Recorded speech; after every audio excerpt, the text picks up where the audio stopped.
This year, auto manufacturers expect to sell 1.7 million compact sedans in America, making it one of the most hotly contested segments in the country. Which is why we're here with another massive comparison test that only Motor Trend can execute.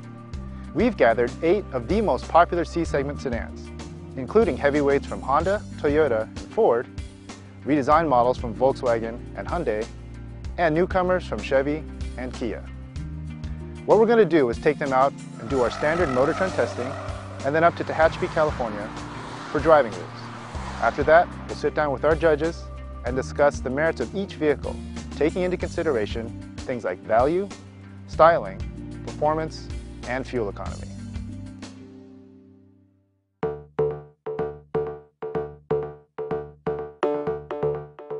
It's what compacts used to be, cheap and cheerful. This is the only one here with an as-tested price of less than $20,000. And for that, you still get most of the features that the other cars have, and for a little more, you can get all of the features, so you're not really missing out on anything. I think it looks good. I don't think it looks great. This car has what the youth market looks for, an easy iPod connection, decent stereo. Otherwise, the interior is fairly plain and dark. Another aspect of the 3 that's not stellar is the back seat. We put 2 and 3 people in there. I'd say it was average. The 2-liter 4-cylinder engine is a pretty nice, quiet, refined engine. It revs freely. It's a fun-to-drive car, and it's really the driver's car. The chassis is really responsive. It handles really well. The steering, I would say it's the best in this group. Very light, it's direct, it's linear. It's got a great feel. Like you just really feel connected to the car, to the road.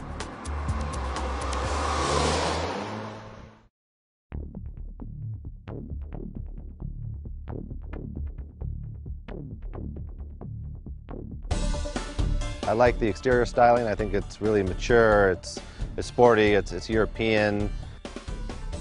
The worst part about the Cruze has to be the interior. The hard plastic dash is just horrible, and the cloth inserts are the same. So even though it's a big car in the segment, back seat suffers. The package inside is not that great. Now the Cruze's EPA fuel economy rating is towards the back of the group, and part of that's it's the heaviest car here. Pretty fond of the engine. It's a 1.4 turbo, so the torque is pretty good mid-range. So step on the throttle and you can really kind of come out of turns nicely. The transmission, at least in manual mode, the shifts are kind of slow to respond. Seems to be about a quarter-second delay. One of the best things about the Cruze is it's really quiet inside. Even out on the freeway at high speeds, it's a very nice ride. And even when you get onto a windy road, the car feels very solid and planted, and it handles pretty well.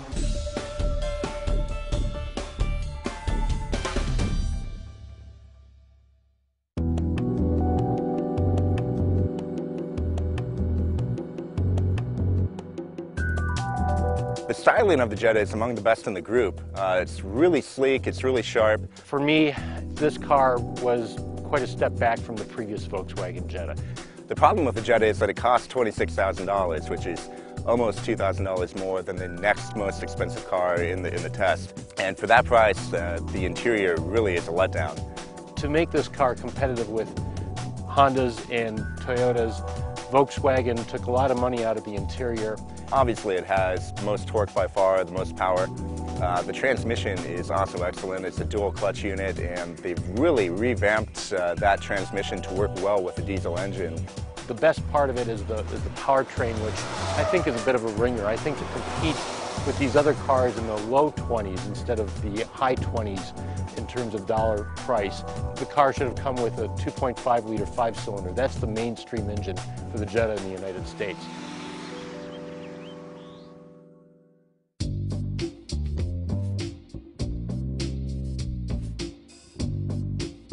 All right, so what can I say about the Elantra that hasn't already been said? I do like the way it's styled quite a bit. I call it the Atomic Guppy. It's quite attractive to my eye. Others say it might get dated very soon.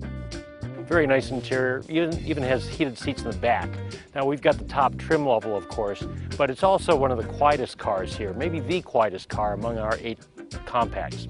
It's loaded to the gills with features. It has the entire kit and about 3/4 of the caboodle of the things you would find in higher-end luxury cars. Probably the biggest flaw is the steering. It needs some feel to it, needs some feedback. I didn't find it to be that bad, but it did lack a bit of precision, particularly when you were taking it up into the canyons. But you know, for around town and on the freeways and commuting, it's fine for me. Well, the Hyundai Elantra, I think, is close to the ideal of the type of car that will get Americans to downsize from mid-size sedans to compact sedans.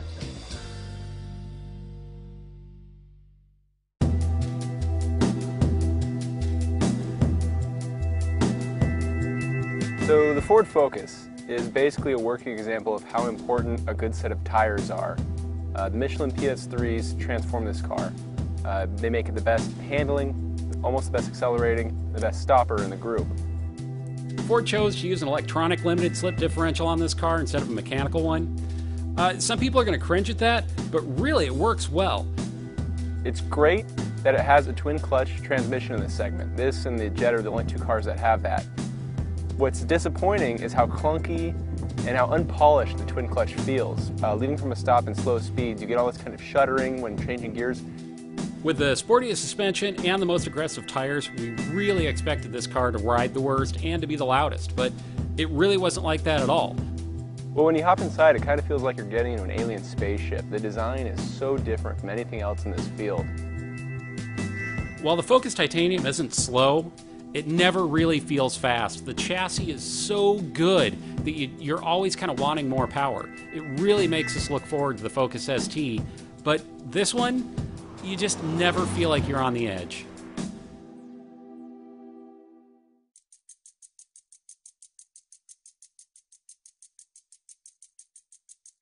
One of the best arguments you can make for the Forte is it's a really great value. You get a lot of features, iPod and Bluetooth, and all these things for a really low price. It's one of the cheapest cars here. And in this class, the more upscale features like that you can pack into a car while keeping the cost down is impressive. Not in love with the interior though. There was a few problems I had inside. I thought the shifter in particular is quite overwrought. It's very dark and really has a real sort of basic transportation kind of feel. It's really fun to drive. It's light and it's really agile. Very chuckable, a lot of fun to throw into corners, felt light, steering was positive and pretty precise. The engine is actually the second most powerful in the test, but it delivered the second worst performance numbers. You give it the throttle and it's just not moving. You know, these aren't sports cars, I know, but there are other cars that had better, more refined, quicker engine response. When the Forte first came out a year and a half, 2 years ago, it looked really sharp. It was really new direction for Kia, but when you get it next to all these competitors, it's actually gotten old already. It really blends into the crowd. You don't see it.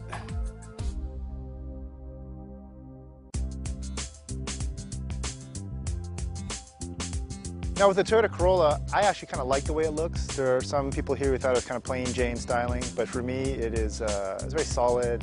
It's got a sort of a handsome nose that reminds you of a Camry. There is a good car somewhere in there. It's just hidden by equipment that is just behind the times in this group. It really is sort of old school feeling. It's got a 4-speed automatic. Steering is really sort of Toyota numb, as people like to say. When you're on the freeway, when you're going up a mountain pass, you're either lugging in third gear or you get too much of a kick down and you're in second and the thing's just zinging towards redline. It does have some problems inside. It doesn't feel quite so luxurious as some of the others.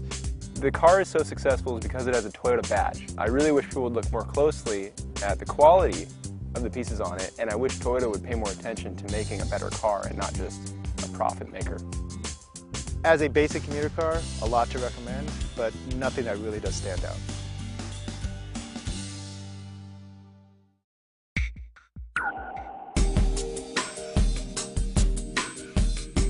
The Civic may be the heavyweight in this category, but it's the flyweight in this comparison. It's almost 500 pounds lighter than the heaviest car here. It has a more mature feel now, and what I mean by that is it's smoother, it's quieter, it's more refined. It really feels like a baby Accord now.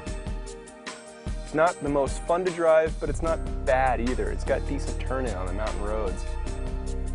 Previous car had 140 horsepower, the new car has the same.